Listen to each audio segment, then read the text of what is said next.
Donc, je vais vous présenter, j'ai 15 minutes pour vous présenter l'un des 15 rapports dont parlait Vincent. Donc, on en publie 15 par an. Et le dernier qu'on vient de sortir juste aujourd'hui, c'est sur la banque et l'assurance. Donc, ça tombe plutôt bien. On l'a étudié sous le spectre de l'expérience client, avec à la fois des interviews d'experts, d'opérationnels, des gens qui sont aussi un petit peu en périphérie du sujet, qui peuvent nous apporter des éclairages, et avec surtout une vingtaine de cas qu'on a décortiqués. Là, je vais vous en présenter juste quelques-uns. Mais déjà, je pense que ce soir, si vous êtes là, c'est que vous vous intéressez au sujet de la banque et l'assurance. Et donc, comme moi, vous avez remarqué depuis un peu plus d'un an une effervescence dans ce domaine-là, avec à la fois des fintech, des insurtech qui sont de plus en plus visibles, présentes. On les voit faire de la publicité dans le métro, un peu partout aussi sur Internet. Il y a aussi les réseaux traditionnels, que ce soit les banques ou les assurances, qui innovent, qui lancent de nouveaux services, de nouvelles marques. Et puis, il y a aussi de nouveaux acteurs qui arrivent et qui se disent que voilà, c'est vraiment un sujet sur lequel ils peuvent apporter quelque chose, une nouvelle expérience, et prendre une partie de ce marché-là, donc une partie de ce marché-là, ou apporter une nouvelle valeur aux clients. Alors vous allez me dire, c'est normal, hein, puisque à chaque innovation technologique, il y a de nouveaux entrants qui essayent d'arriver. Donc ceux qui se rappellent du Minitel, il y a eu une première vague avec les Cortal Consorts, qui depuis a été fondu dans Hello Bank, ou Banque Direct, qui est devenu AXA Bank. Mais il y avait déjà, donc, dans les années 80, des nouveaux entrants pure players sur de nouveaux canaux. Ensuite, il y a eu toute la vague des banques en ligne. Donc, la première vague avec des ING Direct, des Fortuneo, des Boursorama Bank, qui sont toujours là, et puis ils ont été rejoints ensuite dans un second temps par des Before Bank ou des Hello Bank rattachés à des réseaux classiques.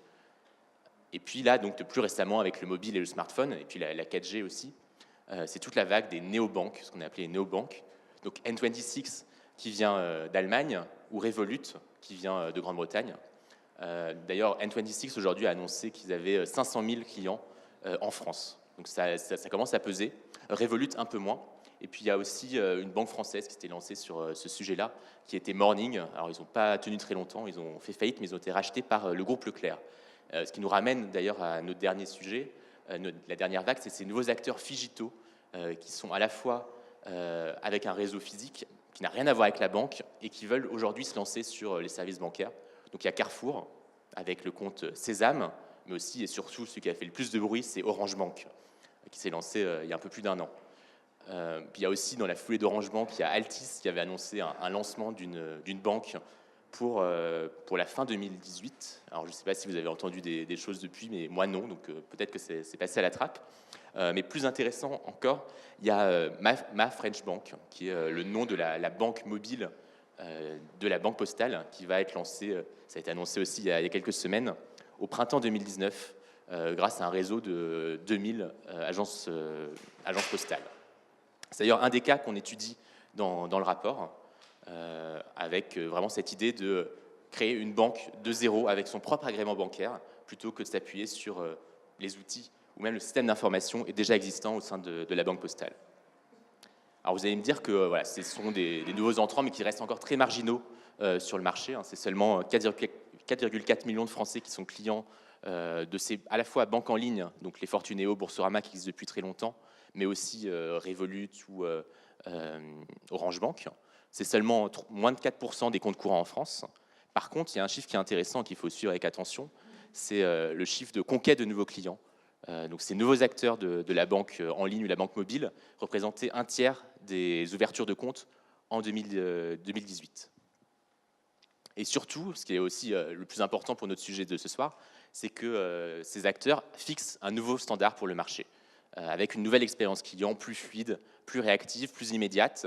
Et donc les clients attendent de leur banque traditionnelle, leur banque principale, aussi ce tel niveau de service.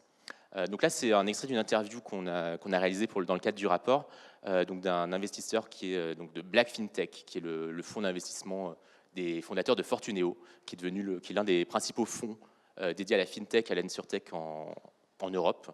Et donc, elle explique qu'après avoir observé tous ces acteurs, l'InsurTech et de la FinTech, vraiment le point de différenciation, c'est qu'ils arrivent en partant d'une page blanche et qu'ils arrivent donc à proposer une expérience qui est beaucoup plus satisfaisante, sans friction, pour les clients, pour les utilisateurs.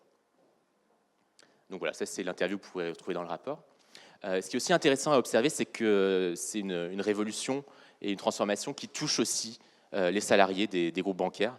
Ça, c'est une étude qui a été réalisée par Opinionway en 2017, où 98% des salariés du secteur bancaire estiment que tous ces nouveaux acteurs que j'ai cités sont en train de s'installer sur le marché et vont se faire une place importante. Et surtout, on voit, puisque c'est une étude qui a été faite en plusieurs vagues, en 2015, pour les salariés de la banque, la principale menace, c'était les acteurs du crowdfunding, donc assez marginal comme usage. En 2016, c'était toutes les fintechs. Et en 2017, la menace principale pour eux, ce sont les GAFA, les Google, Facebook, Apple, Amazon, qui se positionnent vraiment sur ces sujets, soit le paiement, la souscription, l'assurance. Et on a introduit dans le rapport plusieurs exemples d'incursion de ces nouveaux acteurs purement digitaux qui apportent un nouveau niveau aussi d'exigence en termes de relations clients et d'expérience client. Alors, je vous ai beaucoup parlé de banques et de banques B2C. On aura aussi un exemple tout à l'heure de banque B2B avec Conto. Mais dans l'assurance, il y a aussi une vague de disruption et de nouveaux acteurs.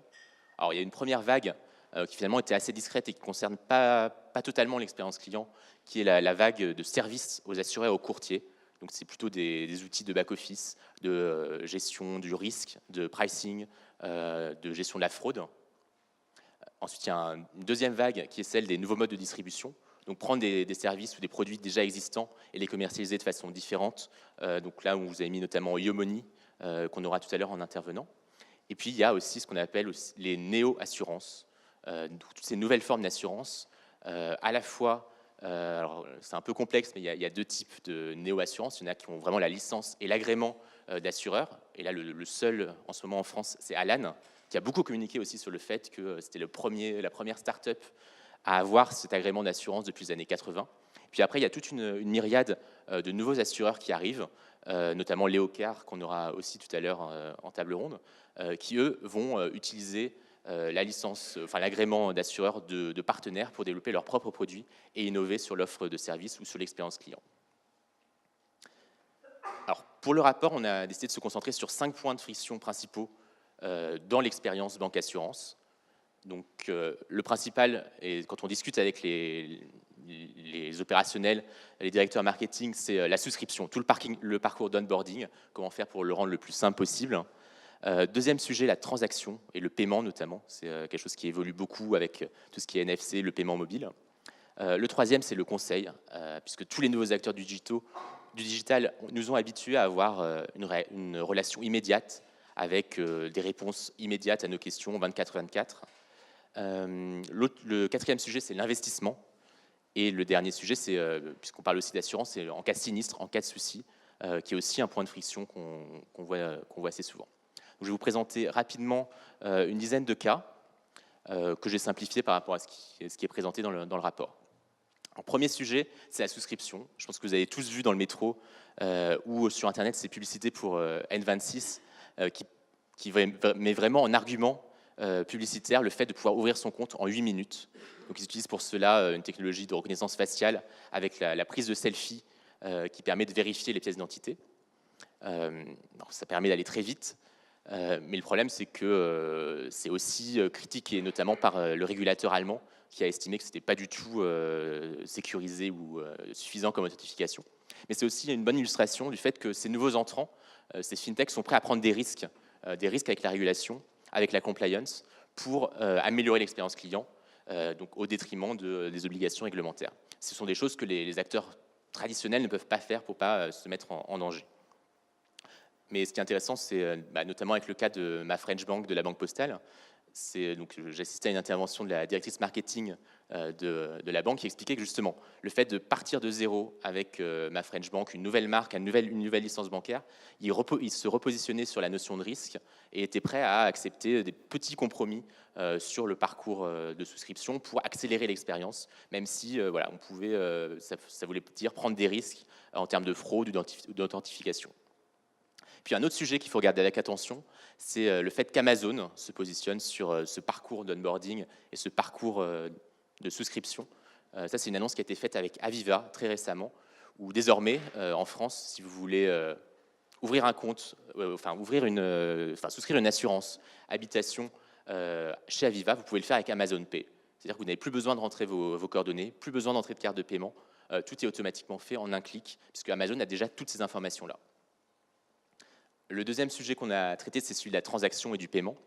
Alors, on parle beaucoup, donc je vous ai beaucoup parlé de fintech ou de nouveaux entrants, mais il y a aussi les banques traditionnelles qui sont capables d'innover. Donc là, c'est le cas d'Arkea, donc Crédit Mutuel Arkea, qui a lancé sa propre néobanque qui s'appelle Max, donc qui est encore au stade expérimental.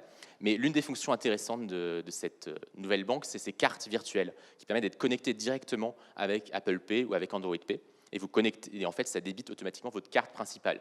Ce qui fait qu'aujourd'hui, vous pouvez, même si votre banque ne propose pas Apple Pay ou Android Pay, vous pouvez directement, en passant par Max, l'intégrer à votre mobile et payer sans contact, partout, sans avoir ce plafond de 30 € par achat qui s'applique uniquement avec la carte physique. Et puis il y a aussi une autre innovation à suivre, c'est l'Instant Payment, qui est une nouvelle norme européenne qui permet de faire des virements SEPA extrêmement rapidement.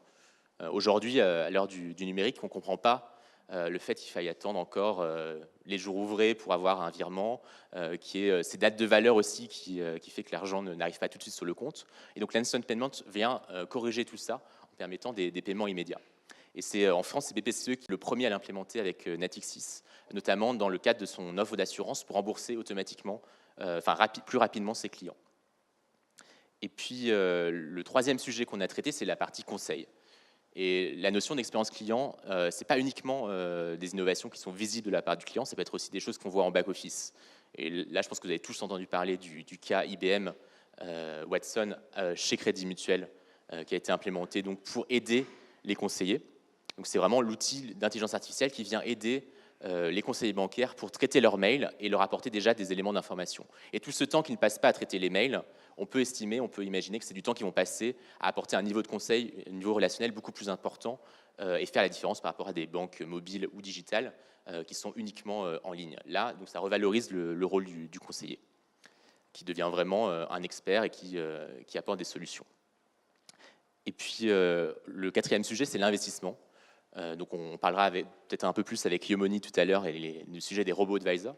Mais là, il y a une appli dont je voudrais vous parler qui s'appelle Pix, qui est une appli néerlandaise, mais qui commence à s'implanter en France, qui permet, qui cible clairement les millennials, donc une population jeune, avec des codes couleurs assez atypiques pour le monde de la banque, puisque c'est du rose, et un discours qui décomplexe l'investissement, qui le banalise, qui le simplifie, donc avec un système où on met de l'argent automatiquement de côté, et on peut choisir des profils de risque qui correspondent à une gradation entre épicé, pimenté, donc avec des codes un peu sympas, et surtout ils garantissent que tous leurs investissements répondent à des impératifs de développement durable et d'éthique. Et puis le dernier sujet qu'on a traité, c'est celui en cas de problème, donc les sinistres dans l'assurance, avec une innovation intéressante à suivre, c'est AXA, qui a expérimenté ils appellent ça blockchain, mais la blockchain est juste un tout petit élément de l'expérience, mais c'est surtout le sujet de l'assurance paramétrique, qui est quelque chose qui est déjà en B2B, avec notamment l'agriculture. Vous pouvez vous assurer contre le risque climatique, et automatiquement, si les températures atteignent tel niveau, ou s'il y a tant de gouttes de pluie à une période donnée, vous êtes remboursé automatiquement, parce que vous êtes assuré, et c'est un mécanisme automatique. Et bien là, AXA le propose au grand public pour tout ce qui est assurance voyage. Donc vous pouvez désormais, quand vous prenez un billet d'avion, souscrire à cette assurance supplémentaire. Et quoi qu'il arrive, à partir du moment où votre avion a plus de 2 heures de retard, vous êtes remboursé automatiquement sans que vous ayez besoin de faire quoi que ce soit. Donc une vraie révolution, et pas besoin de faire de réclamation, pas besoin de pièces justificatives, c'est automatiquement remboursé. Et puis toujours sur ce sujet de l'assurance, avec les GAFA en embuscade, il y a ce sujet d'Amazon qui a annoncé, alors ça fait beaucoup de bruit aux États-Unis, peut-être un peu moins en France, le fait qu'ils voulaient s'attaquer à l'assurance santé en association avec JP Morgan et Berkshire Hathaway. Donc, ils sont 3 entreprises américaines qui, au total, réunissent 1,2 million de salariés. Et donc, ils se disent qu'ils vont proposer d'abord une nouvelle offre d'assurance santé uniquement pour leurs employés. Mais rien n'empêche d'imaginer qu'une fois qu'ils l'auront testé sur leurs employés, ils pourront le proposer à plus grande échelle et réinventer vraiment cette expérience de mutuelle et d'assurance santé. Donc voilà, à suivre tous ces sujets. C'était donc quelques cas pour vous donner un aperçu du rapport. Il y en a aussi plein d'autres qu'on a publiés qui sont disponibles sur le site, que ce soit sur l'auto, avec aussi une dimension assurance, parce qu'il y a de vrais changements avec le véhicule connecté et autonome à venir. Il y a le rapport sur le retail aussi, sur le futur de l'intelligence artificielle qui a été fait avec IBM. Et puis, si vous vous intéressez aussi à des sujets plus publicitaires, il y a eu Cannes Lions et Demexco qui ont été publiés récemment. Voilà, je vous remercie. Et on enchaîne tout de suite avec le cas Hootsuite et Crédit Agricole. On a parlé, vous avez vu, il y avait une slide sur l'expérience, la transformation côté employé et l'impact que celle-ci pouvait avoir. Donc je pense qu'on va parler maintenant de tout ce qui est stratégie de communication, des programmes ambassadeurs, avec Grégory Taïeb, donc responsable communication digitale du Crédit Agricole, et Benjamin Froelich, Customer Success Manager de Hootsuite.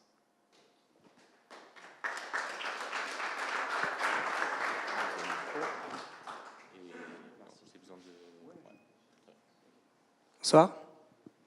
Tu veux t'asseoir ? Ouais. Alors, juste un petit bémol avant de commencer, c'est Crédit Agricole Assurance. Bientôt peut-être. Bonsoir à tous. Merci d'être venus ce soir. Merci à Grégory d'avoir accepté notre invitation pour intervenir à l'UpTalk. Pour vous présenter rapidement Hootsuite, on a des professionnels de la communication, du marketing dans la salle. Hootsuite est une société canadienne qui est basée à Vancouver, qui compte aujourd'hui plus de 1500 employés dans le monde, et on fête nos 10 ans le mois prochain, ça se fête. Et pour vous rappeler un petit peu ce que fait Hootsuite, on met à disposition des entreprises une plateforme qui leur permet de coordonner l'ensemble de leurs activités sur les réseaux sociaux. Et on travaille beaucoup sur la sécurité, la compliance, la gouvernance. Tout à l'heure, Benoît parlait justement de compliance et combien c'était important pour le secteur de la banque assurance. Et c'est ce qui nous permet aujourd'hui de consolider notre présence dans ce secteur. Je me tourne du coup vers Grégory, qui intervient au nom de Crédit Agricole Assurance. Est-ce que tu peux un petit peu, en quelques mots, nous présenter cette organisation, cette branche assurance du groupe, et nous expliquer ton rôle dans l'organisation ? Bien sûr. Donc moi, je travaille donc Crédit Agricole Assurance. Crédit Agricole Assurance, c'est une société qui a été créée en 2009 seulement, qui regroupe en fait l'ensemble des compagnies d'assurance du Crédit Agricole. Donc certaines compagnies viennent de fêter leurs 70 ans. Ça couvre tous les types d'assurance, également la prévoyance. Et donc elle a pour vocation de réunir sous une même coupole toutes les compagnies d'assurance du groupe. Donc c'est le premier banque assureur de France et d'Europe, et on a un chiffre d'affaires de 30 milliards d'euros. On a également beaucoup d'encours via justement toute la partie prévoyance, donc on a près de 280 milliards d'euros d'encours. On est 4500 collaborateurs dans le monde, répartis dans une dizaine de pays, même si on est essentiellement présent en France. Et notre particularité, c'est qu'on repose sur le modèle de banque assurance, c'est-à-dire qu'en fait, nos clients sont aussi les clients du Crédit Agricole et de LCL notamment. On n'a pas des gens qui viennent prendre des contrats chez nous en direct. Il faut être déjà client du groupe Crédit Agricole. Et moi, donc, dans cette organisation, je m'occupe de la communication digitale. Donc, ça couvre en fait tous les réseaux sociaux, internes, externes, mais également les différents outils de communication que sont les sites corporate, les intranets, et de manière générale, tous les outils qui permettent à la communication de délivrer ces messages et mesurer leur efficacité. Ok, donc un métier assez transversal, une mission transversale. Par rapport aux réseaux sociaux, où est-ce que vous en êtes aujourd'hui chez CA ? Donc aujourd'hui, donc aujourd'hui, les réseaux, on est présent principalement sur 4 réseaux sociaux, donc Twitter, LinkedIn, Instagram et YouTube. Nos réseaux sociaux, en fait, on les organise autour de 3 problématiques. La première, c'est vraiment la communication. Alors, il n'y a pas vraiment d'ordre dans l'ordre où je le dis. Communication corporate, donc c'est là où on va parler vraiment de la marque, employeur, des deals, des opérations qu'on fait, de notre activité. La deuxième, ça va être toute la communication plutôt produit, donc autour de vraiment les produits d'assurance qu'on pousse. Là, j'y reviendrai tout à l'heure, mais elle est vraiment poussée par les caisses régionales du Crédit Agricole et LCL notamment. On ne pousse pas en direct, nous, des offres produits, parce qu'en fait, ce ne sont pas nous qui distribuons nos propres produits.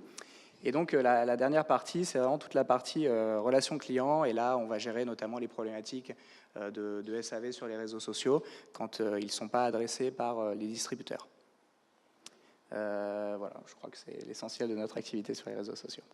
Et du coup, par rapport à ces 3 piliers, qu'est-ce que tu rencontres aujourd'hui comme enjeu dans cette communication digitale et sur les réseaux sociaux ? Donc c'est une communication qui répond à plusieurs problématiques. La première, c'est que, comme beaucoup d'entre vous, j'imagine, dans la salle, on est soumis à des contraintes réglementaires plus ou moins fortes. Nous, on est notamment assez surveillés par la CPR pour tout ce qui est communication commerciale, archivage des échanges, identification de l'émetteur, enfin tout ce genre de problématiques que vous devez bien connaître. La deuxième, elle est propre à notre position dans le groupe Crédit Agricole. On est donc une filiale, donc on évolue dans un environnement avec d'autres entités.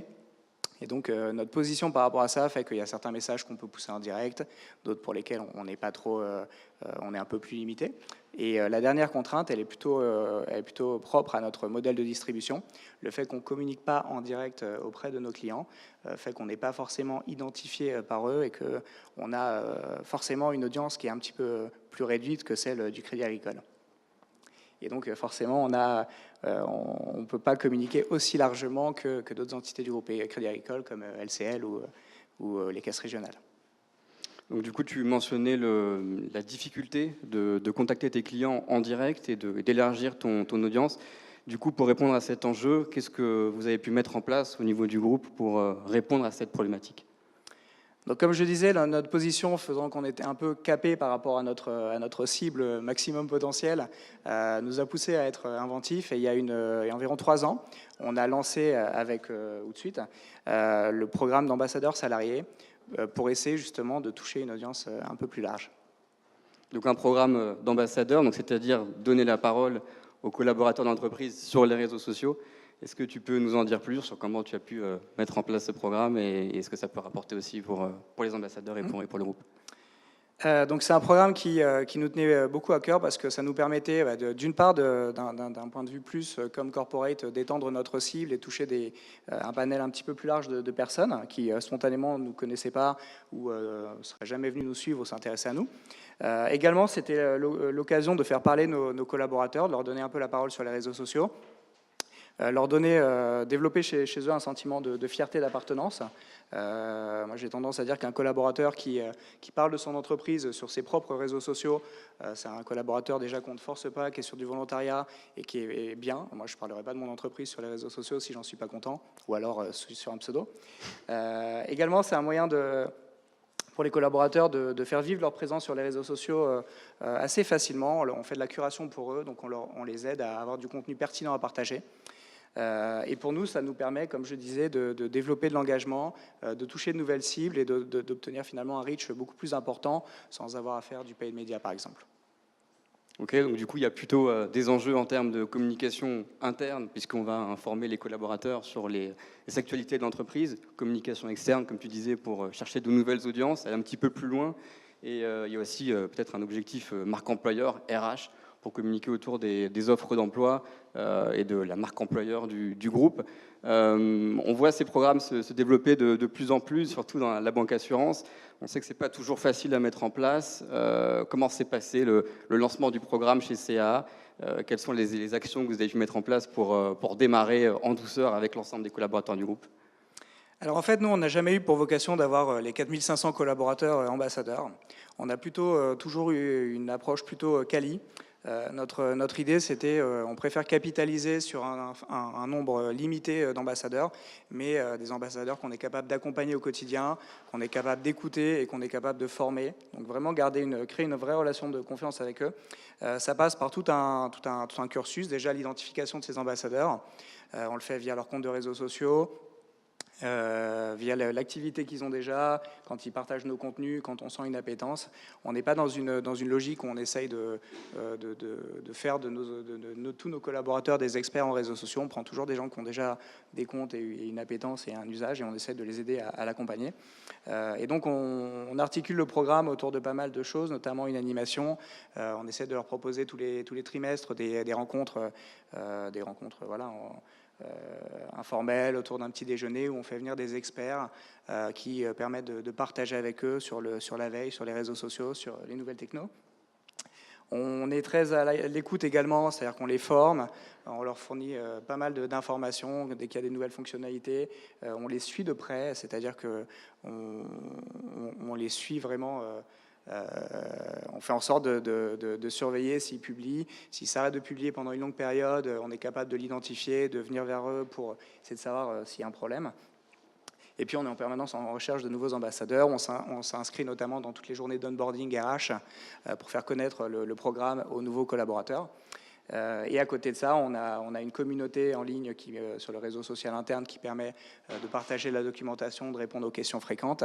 Et puis on a une communication par email assez régulière. Et comme je disais, on a vraiment un suivi régulier, personnalisé. Et dès qu'une personne n'a pas publié, par exemple, pendant 2 mois, on se dit qu'il y a peut-être un problème. Alors des fois, c'est juste l'appli s'est désinstallée. Une autre fois, c'est qu'elle a changé de job. Une autre fois, c'est qu'elle a un peu moins de temps. Et donc, on essaye à chaque fois d'apporter une réponse adaptée. Ouais, on sent que l'animation, c'est vraiment le facteur clé du succès et qu'il faut constamment entretenir la flamme. Donc, par le biais de petits déjeuners, je crois d'ailleurs qu'on se verra en fin de semaine pour organiser une autre rencontre avec les ambassadeurs du groupe. On sait aussi que ce qui est important, ce sera la stratégie de contenu qu'on va mettre en place, puisqu'on va pousser du contenu pour les collaborateurs. Il faut que ce contenu leur plaise, réponde à leurs attentes, aussi aux attentes de leur réseau. Est-ce que tu peux un petit peu nous parler de cette stratégie de contenu, des ressources que tu leur mets aujourd'hui à disposition?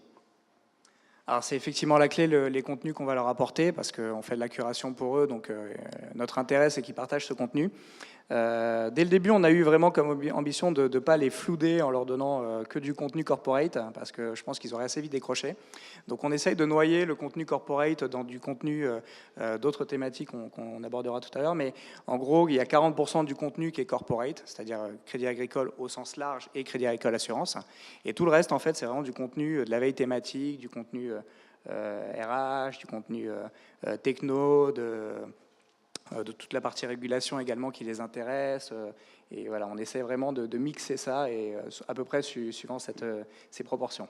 Et d'être à l'écoute aussi, écouter leurs suggestions de contenu, parce qu'il y a beaucoup de remontées des ambassadeurs qui aujourd'hui te sollicitent pour certains articles qui leur plaisent. Exactement, donc ils ont la possibilité de suggérer des articles. Quand ils sont tombés sur un article intéressant, ils souhaitent le partager avec les autres ambassadeurs, ils peuvent nous le remonter et nous on le partage assez facilement. Et il y a également, effectivement, on est très à l'écoute, on suit les stats des articles les plus partagés. Et donc on évite d'arrêter, enfin on essaie d'arrêter de leur proposer des contenus qui ne sont pas partagés. Donc on capitalise grâce au stade justement en essayant d'améliorer notre curation. Et justement, par rapport aux thématiques qui génèrent le plus d'engagement, qui sont les plus sollicitées par les ambassadeurs, est-ce que tu as quelques informations que tu souhaiterais développer ou des choses qui fonctionnent bien auprès de ta communauté? Il y a des bonnes surprises parce qu'en fait, on se rend compte qu'on a beau essayer de limiter la communication corporate, c'est quand même celle qui les intéresse le plus. Donc ça, c'est un bel enseignement. Je pense que si on avait je pense pas qu'on ait assez de contenu corporate pertinent pour les alimenter quotidiennement. Et aujourd'hui, on publie à peu près une dizaine de contenus par jour. Donc on essaye vraiment de mixer ça, de republier des informations. Pour autant, voilà, le côté rassurant, c'est que pour nous, ce programme, il joue son rôle parce qu'au final, même si on essaie de varier les contenus qui sont les plus partagés sont vraiment des contenus corporate. Donc ça va des nominations, ça va d'informations. Voilà, on a eu un nouveau contrat, ça peut être également des résultats. Donc c'est assez varié et ça n'empêche pas qu'ils lisent en fait. On a également les statistiques de lecture. Donc on sait ce qui est lu et ce qui est partagé. Donc ils lisent beaucoup les autres contenus. Par contre, effectivement, les contenus qu'ils partagent le plus, c'est vraiment des contenus corporate et ça, c'est quand même une bonne nouvelle pour le programme. Ouais, ce qui est super pour la marque employeur, encore une fois, la visibilité autour de l'entreprise. Ça fait 2 ans et demi, un peu plus de 2 ans et demi qu'on a lancé ce programme. Est-ce qu'on peut déjà tirer un premier bilan depuis la mise en place du projet ? Bon, là, on a mis quelques chiffres, mais globalement, le bilan, il est très positif. On a vraiment réussi à développer une vraie relation avec nos ambassadeurs. Donc, c'est vraiment des collaborateurs avec lesquels on est assez proches et avec lesquels on est à l'écoute, qui sont contents de partager du contenu, qu'on leur apporte vraiment du contenu régulièrement. Ils trouvent l'application très pratique et ça leur permet vraiment de se tenir informés à moindre effort, souvent voilà, pendant la pause déjeuner, dans les transports. Ce qu'on voit, c'est qu'on leur a partagé quand même pas mal de contenu, 3700 en 2 ans et demi, et que les différents partages qu'ils ont fait nous ont permis de toucher plus de 6 millions de personnes potentielles, ce qui est beaucoup plus que la masse cumulée de tous nos comptes réseaux sociaux, pour les raisons que j'expliquais tout à l'heure.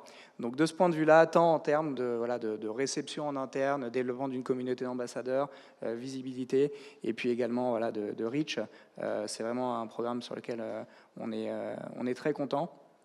Et qui a fait des petits dans le groupe Crédit Agricole, puisqu'en fait on a été un peu précurseur. Il a été par la suite utilisé par d'autres entités du groupe, et notamment les caisses régionales, et ce qui fait qu'aujourd'hui, si je ne dis pas de bêtises, il y a plus de 1000 ambassadeurs. Plus de 1000 ambassadeurs, oui. On va arriver à la fin de l'année à 1000 ambassadeurs au niveau du groupe Crédit Agricole et de ses entités. Oui.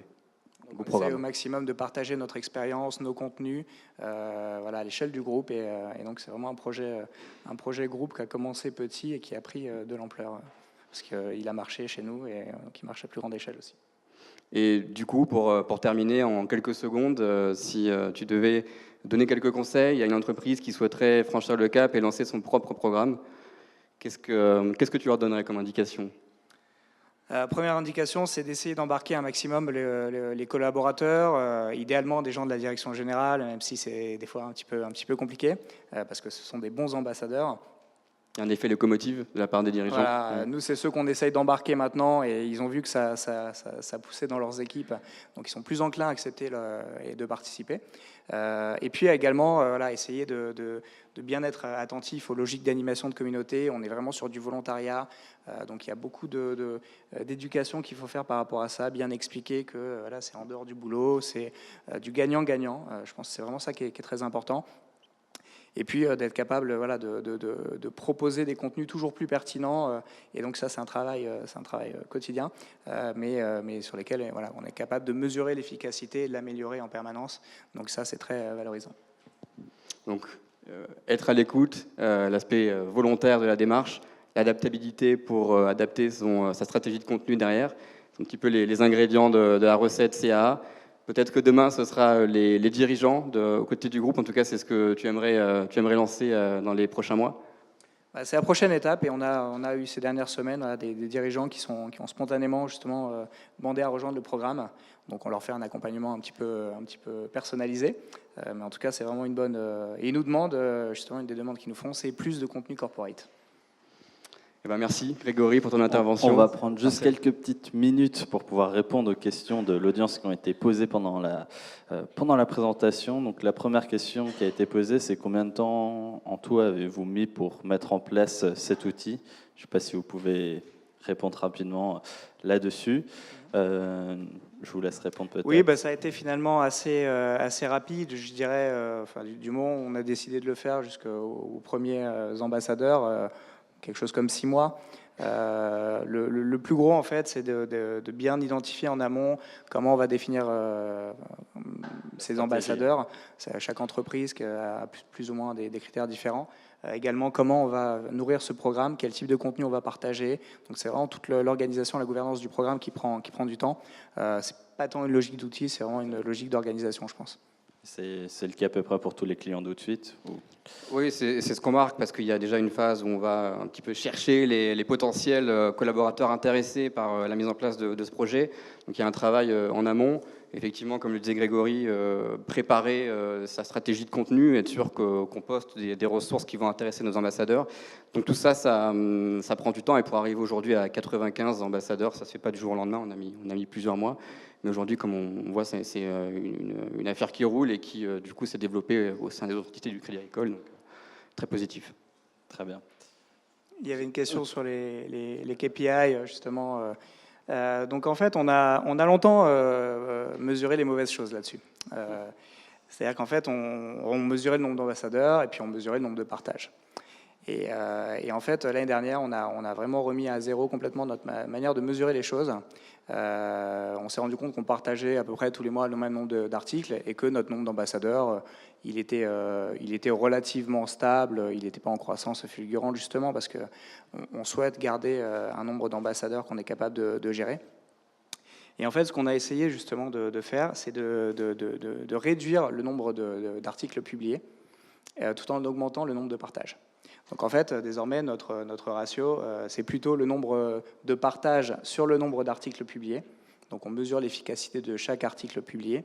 Et puis en même temps, le nombre de partages moyens par ambassadeur. Donc là, on prend le nombre de partages sur le mois, on le divise par le nombre d'ambassadeurs. Ça nous permet vraiment de mesurer d'un point de vue quali l'efficacité des contenus qu'on pousse. Et on a pu réduire le nombre d'articles partagés tout en maintenant, voire augmentant notre reach en ayant cette approche-là. Parfait, merci. Une petite dernière question un peu plus marrante sur les collaborateurs utilisent-ils les réseaux sociaux pendant les heures de bureau ou doivent-ils le faire en dehors? Juste pour terminer. Alors bien entendu, on n'est pas en mesure de contrôler ça. On sait tous que voilà, avec les smartphones aujourd'hui, on peut utiliser les réseaux sociaux quand on le souhaite. Nous, on leur demande à nos ambassadeurs quand est-ce que vous utilisez le plus la plateforme. Pourquoi ? Parce qu'en fait, on planifie les contenus. Donc, ça nous aide à savoir à quel moment ils sont les plus propices de les lire, de les partager. Et sans trop de surprise, en fait, ils les utilisent pas pendant leurs heures de boulot. C'est plutôt dans les temps calmes. Ça peut être pendant la pause déjeuner, ça peut être dans les transports le matin ou en fin de journée. C'est vraiment les temps privilégiés de partage et c'est là qu'on leur pousse les contenus. Parfait. Merci beaucoup d'être venu, de nous avoir partagé ce cas. Merci.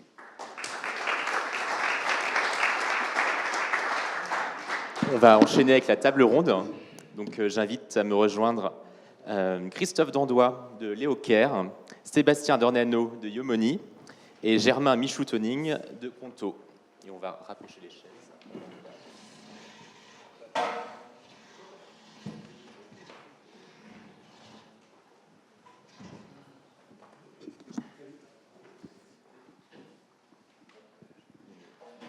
Un micro, merci. Et vous avez On se passe au fur et à mesure.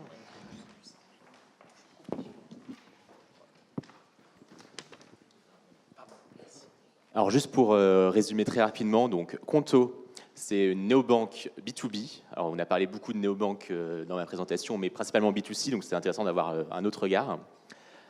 Ensuite, on a Yomoni, qui est donc des robots advisors. Pour ceux qui ne sont pas familiers avec le sujet, on va avoir l'occasion de le définir.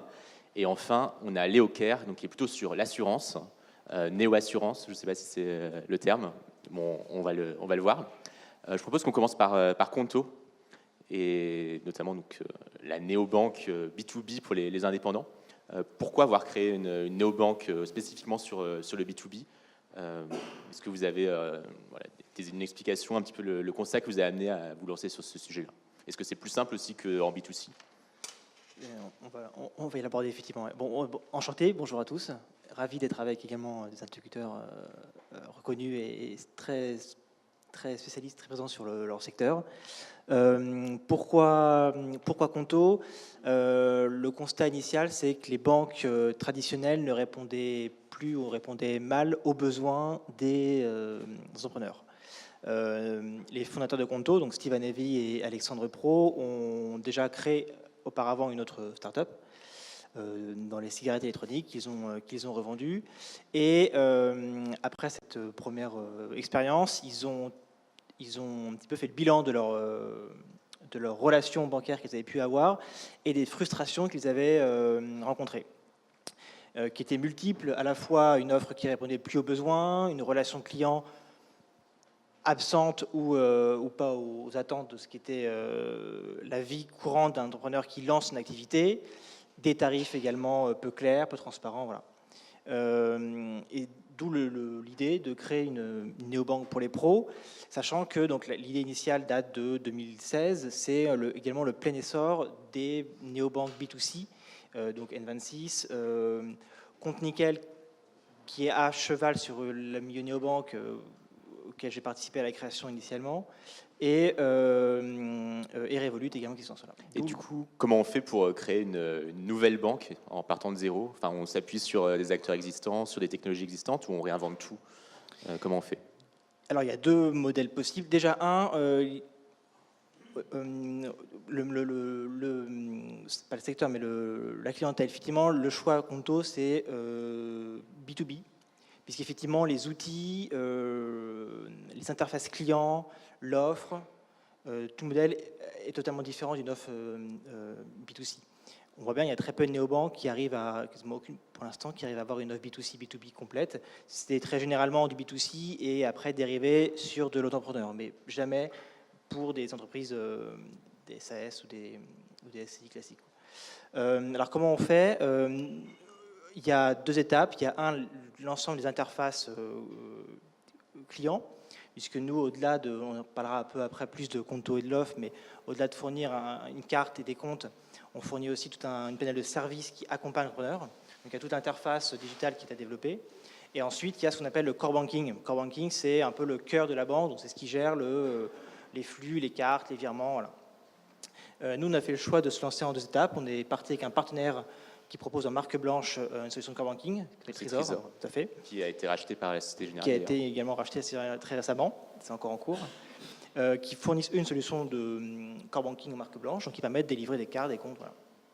Et là, en parallèle, on a eu notre propre agrément en juin 2017 pour pouvoir passer une step supérieure. C'est qu'au-delà de ce qu'apporte Trésor, qui a une valeur ajoutée, le fait d'avoir son propre core banking permet d'aller encore plus loin dans les paramétrages, les API, d'être plus réactif et de maîtriser soi-même sa valeur. Voilà. C'est pour ça qu'on l'a fait en 2 étapes. Alors de la néobanque à la néo-assurance, est-ce que c'est un terme que, Christophe, vous adoptez ou c'est un autre sujet dans l'assurance? Quand on adresse le grand public, InsurTech, ça fait vraiment pas envie de changer. Hein. C'est sympathique. InsurTech, ça fait tout de suite rêver. Nous, on s'est lancé dans l'assurance, on a réfléchi en 2014. C'est l'avantage d'avoir une barbe un peu blanche. Quand on voit ce qui s'est passé en France, ouverture des télécoms, 98, et puis après est arrivée la DSL, si vous vous souvenez, pour les plus jeunes d'entre nous, 2001-2005, il y avait 17 opérateurs. Moi, j'ai confronté d'autres sociétés et j'ai vécu ça. Même chose, le replay. Rappelez-vous l'ouverture à la concurrence en 2007 de l'électricité, et je pourrais après continuer comme ça. En constatant finalement qu'il y avait des enjeux technologiques, il fallait que le client soit prêt, et puis un peu de réglementaire. Et donc quand en 2014, avec plusieurs, on a réfléchi, on a senti que le marché n'était pas prêt. Déjà, la loi Hamon, elle date du 1er janvier 2015, vous savez, celle qui vous permet à tous, au bout d'1 an de contrat, de changer quand vous voulez, même si vous êtes chez Pacifica. Mais là, non, mais plus sérieusement, il y a un certain nombre de critères qui étaient nécessaires. Aujourd'hui, c'est pas moi qui le dis, c'est pas Léo Kerr, c'est Bain & Co. On peut lui faire confiance. En tout cas, les grandes sociétés lui font confiance. 52% des Français, ça date d'1 mois et demi, sont prêts à changer d'assureur, en considérant qu'un nouvel entrant, une nouvelle marque, doit répondre à ce besoin. Donc ça, c'est un élément important. La fameuse loi Hamon, le churn qui parle à tout le monde, c'est plus d'1% par an. Donc le marché qu'on regarde, il fait 30 milliards d'euros, hein, 20 milliards auto, 10 milliards habitations. Donc près de 1%, plus de 300 millions d'euros changent de main chaque année. On a dépassé aujourd'hui les 11%. Donc oui, pour répondre à ta question, désolé, mais c'était l'introduction. Néobank, ça fait quand même, enfin Néo-assurance, pardon, par rapport à Néobank, c'est un peu plus logique que InsurTech, sachant que très souvent, l'enjeu pour Léo Kerr, c'est bien sûr l'enjeu de l'accès aux clients. On reviendra sur l'offre, parce que c'est la deuxième question sur l'offre, donc je ne vais pas avancer la réponse tout de suite. Mais bien évidemment, il faut que ce soit compréhensible. Et beaucoup, finalement, même les grands assureurs aiment bien nous enfermer dans InsurTech. Comme ça fait, on est dans la même chaîne de valeur, on est dépendant, on est derrière, et ça évite en gros d'exprimer la proposition de valeur client-distributeur. Donc oui, je préfère très largement Néo-assurance. D'accord. Et donc, avec Sébastien, on va voir un autre terme un peu buzzword, qui est le robot advisor, ou robot conseiller en français. Qu'est-ce que c'est et est-ce que c'est un terme je crois que c'est un terme que vous utilisez dans votre communication au quotidien On l'a utilisé parce que les journalistes l'ont utilisé. Donc, on a été obligé de se mettre dans cette case-là au départ, mais elle n'a pas forcément tout à fait le bon sens, à notre avis. Yomoni, c'est une société de gestion de portefeuille agréée par l'AMF et qui avait vocation à adresser 2 types de clientèle qui sont aujourd'hui on va dire plutôt mal servi par les réseaux bancaires sur le sujet de l'épargne. Et quand on parle de l'épargne, c'est pas l'épargne de précaution, on ne parle pas de livret A, mais on parle bien de l'épargne long terme, type assurance vie, compte titre et PEA. Grosso modo, l'épargne où vous allez prendre un peu de risque pour essayer de la rendre un peu plus performante. Et sur ces sujets-là, on s'est rendu compte que, aussi bien pour des primo-épargnants, donc on va dire des gens entre 25 et 35 ans qui veulent démarrer, il n'y avait pas forcément d'offres et de conseils très approfondis en réseau. En tout cas, c'était le ressenti que nos focus group nous avaient reconstitué. Et puis, il y avait les gens qui avaient entre 200 000 et 1 million d'euros, qui naviguaient un petit peu entre la banque de détail, la gestion privée de temps en temps lorsqu'ils étaient raffinés par le réseau, puis remontaient en banque privée. Puis de temps en temps, on les faisait redescendre parce que c'était plus suffisant. Et toujours avec une offre très intégrée, une offre maison avec des produits maison, bien margés et qui leur posaient question. Et la proposition, et c'est pour ça qu'on s'est appelé, en tout cas qu'on nous a appelé RoboAdvisor, c'était d'automatiser une partie du conseil pour les accompagner à la fois dans leur choix d'allocation, dans leur choix de produits et dans la mise en adéquation entre une situation personnelle, des projets d'investissement et puis des solutions qui étaient disponibles. La spécificité du RoboAdvisor, elle est de s'adresser directement au client final, donc on est bien dans une logique B2C. La gestion est quand même un des éléments les plus intermédiaires aujourd'hui dans la banque assurance. On a souvent des sociétés de gestion ou des pôles de gestion d'actifs qui sont intermédiés par les réseaux, mais on a rarement une société de gestion qui s'adresse en direct à des clients finaux. Et donc le fait de faire sauter quelques intermédiaires, normalement ça nous permet d'alléger un petit peu la facture à la fin, parce qu'on n'est pas obligé de nourrir tous les maillons de la chaîne. Et puis ça nous permet d'adresser de manière très particulière et de manière effectivement assez automatisée, à travers une série de questions des clients, afin de leur répondre et de simplifier les process, c'est-à-dire à la fois le conseil et les process, que tout ce qui est transactionnel disparaisse et que seule la valeur ajoutée du conseil puisse arriver. Donc voilà un petit peu en résumé ce qu'est Yomoni. Très bien, merci. Alors Germain, on a un peu commencé à aborder le sujet de l'expérience client avec Conto. Comment ça se passe concrètement? C'est-à-dire que quand je veux ouvrir un compte chez Conto, je n'ai pas besoin de prendre rendez-vous en agence, puisque vous n'avez pas d'agence. Est-ce que j'ai besoin quand même de passer un coup de fil? Comment on fait? Comment se déroule toute l'expérience Conto? Effectivement, c'est le choix de Conto et là où est l'innovation, c'est que l'ensemble de l'ouverture et de la gestion s'effectue en ligne, soit depuis le site desktop, soit depuis une app mobile. Et c'est le choix fait initialement puisqu'on se rend compte que les exigences des consommateurs ont extrêmement évolué. Les attentes en termes d'interface, de services ont totalement été bousculées par l'arrivée d'acteurs, à commencer par les banques en ligne. C'est une timeline au début, où vous parliez effectivement des premiers acteurs, les banques en ligne qui ont un peu disrupté le marché, puis les néobanques qui sont arrivés et qui ont apporté pareil une seconde step d'innovation et de disruption du marché. Et même plus généralement les acteurs du digital, des Uber ou autres, qui ne sont pas dans le domaine bancaire, mais qui ont quand même aussi élevé le niveau d'exigence. Surtout sur l'interface app, mobile. Donc c'est en ça que c'est là-dessus qu'on a énormément innové chez Conto.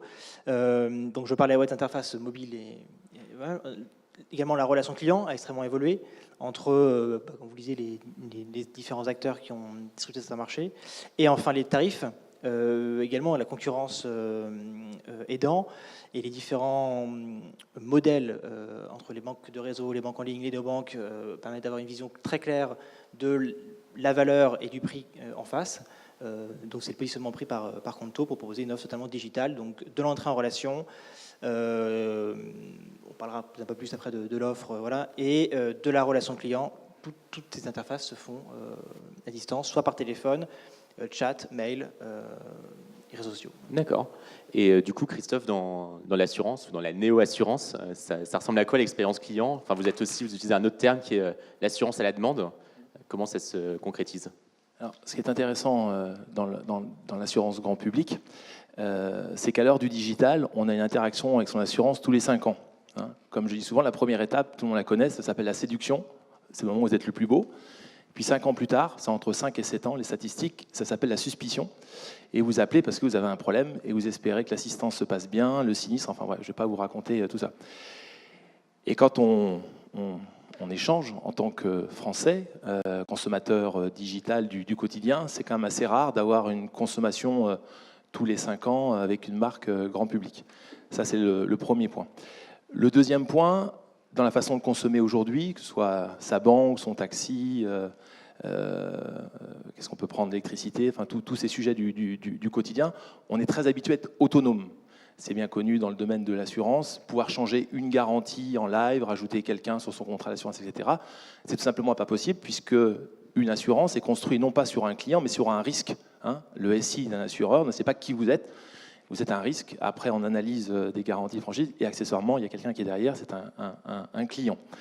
Et puis, derrière tout ça, un point aussi important, c'est que le marché de l'assurance en France, il y a un espèce de plafond de verre sur les acteurs 100% Internet. Alors, je n'aurais pas de nom, ça n'a pas de sens, mais il y a un plafond de verre autour de 7-8%.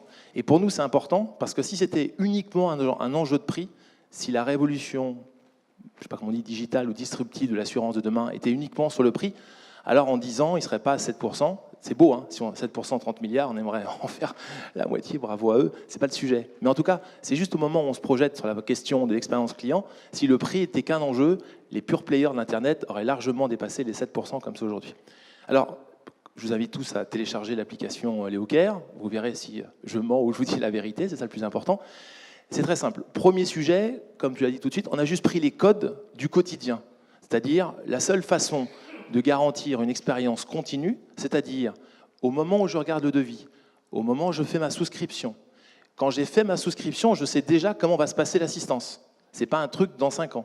Quand je vous démarrez et que vous êtes assuré chez LeoCare, vous pouvez déjà tester pour avoir confiance sur le niveau d'assistance qui va être fait, géolocalisation, etc. etc. Voilà, on peut passer là-dessus. La dimension sinistre, exactement, elle est dans votre mobile. Vous avez pris en photo votre véhicule, vous avez pris en photo votre tableau électrique. Là aussi, toujours pareil, on anticipe. Plutôt que d'amener de la tension 5 ans plus tard parce que votre tableau électrique n'est pas aux normes, il vaut mieux peut-être regarder les éléments en amont. Donc, premier enjeu très important pour nous, cette simplicité. Et cette simplicité, elle s'exprime donc par finalement l'utilisation des codes du digital. C'est pas compliqué. En 45 secondes, vous avez votre devis. Alors, ce n'est pas dans 45 secondes à partir de j'appelle quelqu'un qui m'envoie un mail et puis éventuellement j'ai mon devis final. En 45 secondes, chez LeoCare, vous avez votre devis, il est engagé pour 2 mois. 5 minutes plus tard, avec les codes classiques, alors là, sincèrement, on n'a pas trouvé de frein sur la carte bancaire, donc on n'est pas avec un partenaire sur ces... On a utilisé, je n'aurai pas de nom, mais voilà, des acteurs classiques dans la banque, dans la signature électronique, donc quand même, on va dire des Français, dans la signature électronique, on travaille avec les gens de Caen, avec YouSign, et le paiement avec Stripe. Donc on a utilisé ces codes-là, donc en 5 minutes, vous allez avoir votre contrat, qui sera disponible sur votre application, sur votre mail. Ajouter un conducteur secondaire ou changer un certain nombre d'éléments, tout ça, c'est en temps réel. Vous êtes autonome pour le faire. J'ouvre une parenthèse, bien évidemment. Un des éléments clés pour faire ça, c'est d'avoir son SI complet de bout en bout en réel. C'est-à-dire que LeoCare aujourd'hui est oriacé, distributeur gestionnaire, et il fait bien évidemment porter son risque auprès de partenaires, qu'on ne peut que remercier chaque jour de travailler avec nous. Mais au-delà de ça, on a défini notre propre produit et on n'a aucun lien SI temps réel avec notre partenaire porteur de risque. Et ce qui est clé, parce qu'à partir du moment où nous, c'est un client, et après, derrière, on regarde les objets, donc on a vraiment inversé le paradigme, il faut bien avoir son propre SI métier, au sens assurantiel du terme, son back-end, son front de conseiller et son application de bout en bout. Donc en synthèse, cette simplicité, 5 minutes, vous avez votre contrat, vous êtes complètement autonome pour le faire. Deuxième point important, je prends un petit peu de temps, désolé, la transparence. Grande qualité du monde de l'assurance. Je pense que tout le monde a compris pourquoi on vous pose 25 à 30 questions. Par moment, on vous demande si le prénom de votre fils, parce que vous voulez assurer une voiture. Bon, voilà, ça peut servir, certainement. Plus sérieusement, en 7 questions, chez LeoCare, vous êtes assuré. Et cette transparence, elle est très simple. Je vous demande de faire le test. Quand vous allez donner une information, on vous donne en toute transparence notre modèle actuarial. Alors ça, c'est un truc de fou. Quand vous dites à un assureur que votre modèle actuarial est donné, oui, c'est comme ça. Malheureusement, quand vous habitez dans le fin fond de la Bretagne ou à Marseille 7, quand vous assurez une voiture, il y a des choses qui parlent et c'est comme ça. Donc, soit on le cache aux gens et ils ne comprennent pas, soit on leur dit clairement, bah oui, dans un coin c'est rouge, dans l'autre c'est vert. C'est comme ça. Ça s'appelle la transparence. La transparence, c'est aussi créer une communauté dans l'application. Et ça veut dire qu'au moment où vous allez, je vous invite aussi à aller dans la partie communautaire de l'application, vous aurez le retour des gens qui ont aimé, pas aimé, qui s'expriment librement, parce que c'est pas, à part des problématiques de racisme, etc., le reste c'est complètement libre, bien évidemment, et ça vous donne une transparence complète. Et le dernier point, la proximité, ça aussi, le pari, qui est la question qui vient après, mais comment on fait un frein à l'entrée, ou en tout cas comment on se positionne par rapport aux acteurs. Si c'est juste de la technologie, on a des très bonnes équipes. Un des cofondateurs, Noureddin Bekra, est un CTO brillant, mais voilà, il y en a d'autres aussi qui sont brillants. Si c'est juste avoir une bonne expérience client, je vous rassure, il y en a forcément aussi d'autres. Et quand on sort du territoire français, on prend des claques parce qu'on va à un coin d'Angleterre, etc. Et on voit qu'il y a des boîtes super bien. Ça remet un peu en place là où on croit qu'on est un peu en avance. L'enjeu, c'est si on est capable de faire une interaction à valeur ajoutée par mois. Je n'ai pas parlé des 5 ans avec j'appelle pour... Voilà. Parce que, par exemple, votre carte grise, elle est scannée et on fait de l'ossérisation et 3 mois avant votre contrôle, vous aurez votre assureur qui dit « Hey Christophe, n'oublie pas ton contrôle technique, si tu l'oublies, ça va te coûter cher. Ton tableau électrique. On travaille, vous avez de l'open data, l'État nous donne gratuitement l'accidentologie des routes. Vous mélangez l'accidentologie avec le trafic, avec la météorologie, votre véhicule. vous avez une information qui est très pertinente qu'on peut vous donner, etc., etc. Simplicité, transparence, proximité. Et dernière question sur le remboursement, est-ce que vous allez jusqu'à rembourser les gens en quelques secondes comme Lemonade aux États-Unis? Alors, la réponse est non. Quand on est distributeur, gestionnaire, bien évidemment, on a un contrat avec son porteur de risque, mais la réponse est aussi oui. Dans 82% des sinistres qu'on a traités aujourd'hui, on a tout traité en une fois. Pourquoi? Parce qu'on a pris en photo, parce que les spécialistes de l'assurance, peut-être plus que moi, certainement, ont des statistiques historiques et que dans 80% des cas, on est à des montants où on sait se faire très vite. Donc, comme j'ai la voiture qui est en photo, je sais faire l'expertise avec nos outils à distance en faisant le tour de la voiture, je repère ce qui est cassé, l'expert s'est donné le montant, il peut vous choisir en temps réel, bien évidemment, le partenaire sur lequel vous pouvez être remboursé, et on n'a plus qu'à payer la franchise en prenant rendez-vous. Ça sera peut-être pour une étape supplémentaire. Très bien, merci. Sébastien, chez Yomoni, vous êtes une expérience totalement digitale aussi, mais qui peut faire peur, puisque c'est quand même des gros montants qui sont en jeu. Comment vous faites pour arbitrer entre intelligence artificielle, entre automatisation? Là, en fait, le point, c'est que dans la gestion de l'épargne long terme, vous avez effectivement des points de contact qui sont beaucoup moins fréquents que la banque du quotidien. Donc, en fait, vous allez souvent prendre contact lorsque vous allez avoir de l'argent un peu à disposition qu'il va falloir placer pour du long terme. Donc, ce sont des points qui sont plus rares qu'un quotidien ou vraiment une utilisation très, très fréquente. Donc, dans ces moments, effectivement, où on va rentrer en contact, il va falloir qu'on soit extrêmement pertinent. On a à peu près tous les mêmes fondamentaux, la transparence, l'efficacité, la simplicité, et un argument prix qui est assez fort, sachant que le client, et là c'est un peu la spécificité de la domaine de la gestion, ne sait absolument pas combien il paye sa gestion. Donc c'est un argument qui est intéressant, mais qui peut se démontrer que dans le temps, dans la performance que ça va me permettre d'avoir et de le restituer en plus. Parce que finalement, la spécificité de la gestion, c'est que moins je mets de frais, plus le produit va être potentiellement performant. Donc c'est sur le moyen long terme qu'on va pouvoir avoir un avantage concurrentiel. Et d'ailleurs, c'était une des erreurs très concrètement qu'on a faites au début, parce qu'on en a fait plein, mais on peut citer celle-là, c'est de se dire qu'on avait un produit qui était tiers moins cher ou un tiers du prix du marché, ou entre un tiers et la moitié. Donc on a bien sûr beaucoup communiqué là-dessus, mais les gens avaient l'impression qu'on était 2 fois plus cher que le marché parce qu'ils n'avaient pas du tout perçu l'ensemble des strates de frais qui pouvaient exister. Et donc là, c'est lié aussi à un marché qui est encore assez opaque sur les frais, en tout cas mal compris par le client et sur lequel il y a encore beaucoup de pédagogie à faire. Donc effectivement, il y a cet intérêt prix qui viendra à terme se projeter sur la performance qu'on va délivrer à nos clients. Et après, c'est la dimension de conseil. Et moi, j'enlève absolument pas le côté humain. C'est pour ça que la notion de robot conseiller me gêne toujours un petit peu. C'est que bien sûr, on va faire en sorte d'automatiser un maximum de choses. On va essayer de se connaître le plus rapidement possible, parce que finalement, les gens n'ont pas forcément envie d'y perdre beaucoup de temps. Par contre, ils vont avoir besoin, fréquemment, d'avoir un contact avec un humain qui va devoir remettre en perspective, qui va devoir refaire un peu de pédagogie, qui va devoir réexpliquer certains termes. On est dans la gestion, on adore, enfin, comme beaucoup de domaines dans le banque assurance, on adore les acronymes. Il va falloir réexpliquer tout ça pour gagner cette confiance, surtout quand on est assez jeune comme nous, et pour finalement mélanger non pas que du robot et que du digital, mais du digital avec de l'humain, donc mieux d'humain, au bon moment. Donc c'est surtout la disponibilité de l'humain qui est importante. J'appelle et je veux avoir quelqu'un tout de suite, et je veux avoir quelqu'un tout de suite qui est prêt à passer un quart d'heure, une demi-heure avec moi pour m'expliquer. Ça, c'est la vraie valeur ajoutée. Elle va arriver très rarement parce que finalement, je vais en avoir besoin au début. Et puis si j'ai une question, si j'ai un problème, si les marchés commencent un petit peu à poser problème, bah tiens, j'aimerais que quelqu'un m'explique. Et donc ça, c'est essentiel. Et donc on le fait à la fois de manière ultra personnalisée, donc des conseillers clientèle qui vont chatter, qui vont répondre au téléphone, par mail ou en fonction du canal que vous allez choisir.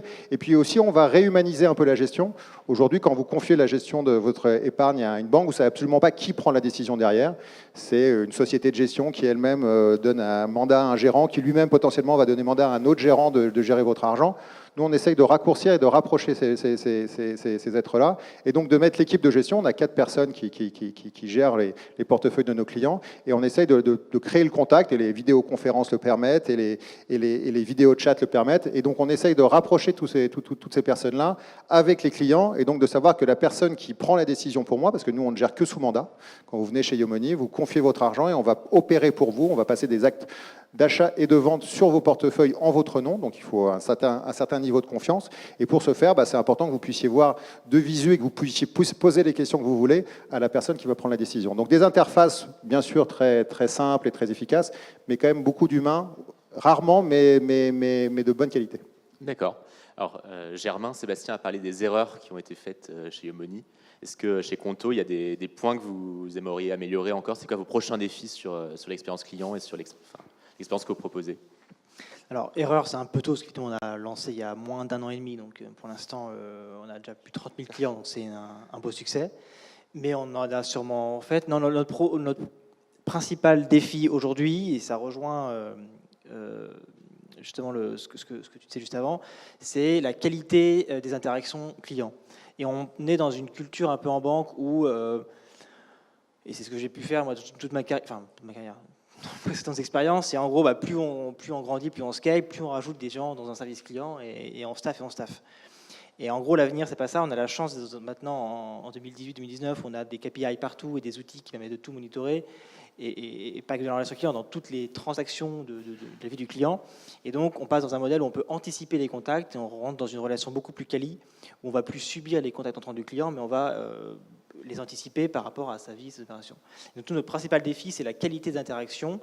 J'aime bien parfois être un peu provocateur et dire qu'un bon service client, c'est pas des plateaux de 200 personnes payées au SMIC, mais c'est peut-être 20, 30 personnes payées 40, 50K, parce qu'ils vont mettre leur intelligence à améliorer continuellement les process, le produit, les raisons de contact. Le client, si le contact, c'est que le produit n'était pas clair, c'est qu'il y a eu un incident, c'est qu'il y a eu un défaut de qualité, ou on n'a pas su répondre correctement à sa demande.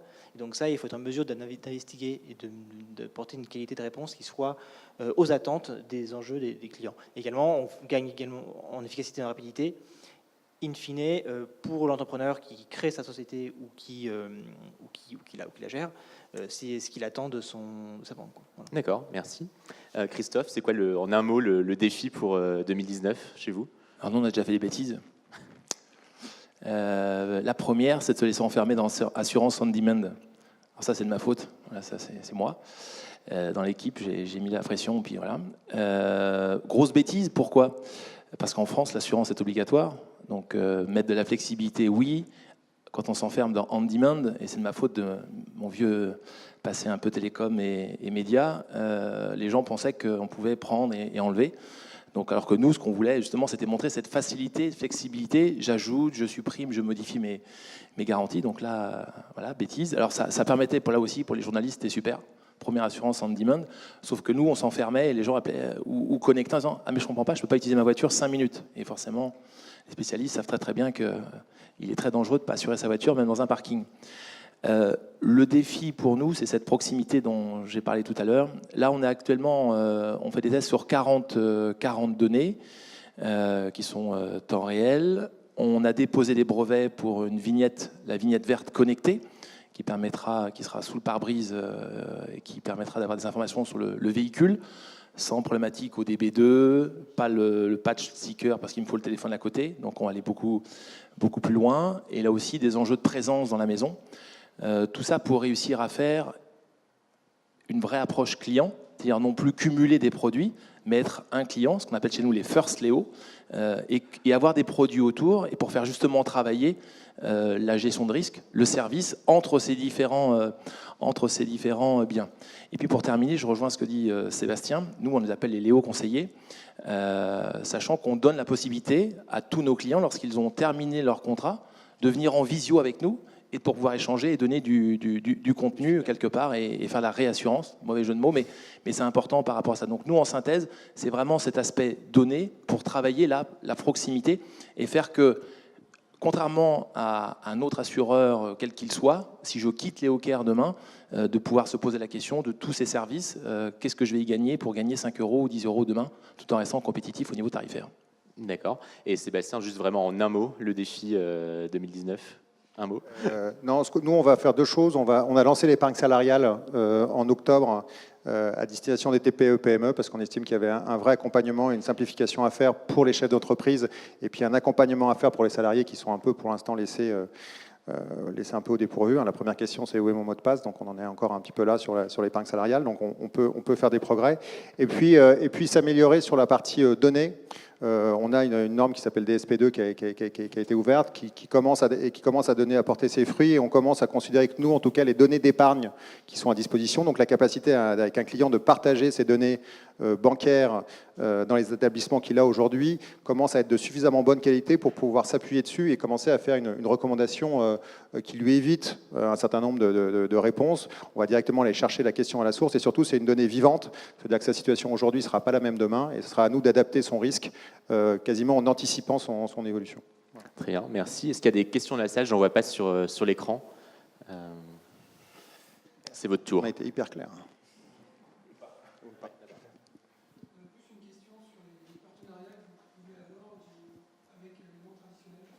Donc, question sur les partenariats avec les banques traditionnelles. Comment vous travaillez, vous collaborez avec? Alors moi, je peux répondre. On a des partenariats industriels. C'est-à-dire que l'assurance vie, on l'a travaillé avec Suravenir, du Crédit Mutuel Arkea. Les comptes titres et les PEA, ils sont chez Crédit Agricole Titres. Donc effectivement, on a une couche, notre SI est une couche au-dessus de leur SI qui nous permet d'être un peu plus réactifs et d'avoir quelques informations supplémentaires. Mais on a un partenariat industriel. On n'a pas de partenariat de distribution à ce stade. Je serais ravi d'en discuter avec qui veut. Mais à ce stade, on a un produit qui est un petit peu décalé par rapport à ce qui est offert sur l'étagère chez eux. Et donc, c'est des discussions qu'on a pour l'instant. J'imagine que chez Locker, c'est le porteur de risque, mais pas d'autres partenariats. Si, des partenariats dans le domaine de l'immobilier et de la vente automobile. La particularité aujourd'hui, c'est que quelle que soit la marque aujourd'hui, elle a souvent son assureur interne, marque d'auto française ou autre, l'acteur immobilier aussi. Sauf que la problématique, c'est toujours pareil, c'est que c'est pas temps réel et le client n'est pas autonome. Donc, qu'est-ce qui se passe? Par exemple, un vendeur auto, il doit vendre la voiture. Aujourd'hui, on fait de l'argent uniquement avec le crédit. Il doit vendre l'extension de garantie. Et accessoirement, c'est le client qui vient, il a envie d'avoir une vision globale de son coût mensuel de sa voiture. Donc, rajouter de la compétence dans un réseau pour apprendre l'assurance, c'est compliqué. Le rendre autonome avec quelque chose d'un peu innovant, pas un appel ou le conseiller qui est devant me poser des questions. Voilà, c'est pour nous des enjeux de développement, surtout business, avec des acteurs, notamment des filiales, par exemple comme Sofinco, du Crédit Agricole. On va lancer des choses rapidement. Très bien, merci beaucoup à tous les trois. C'est aussi.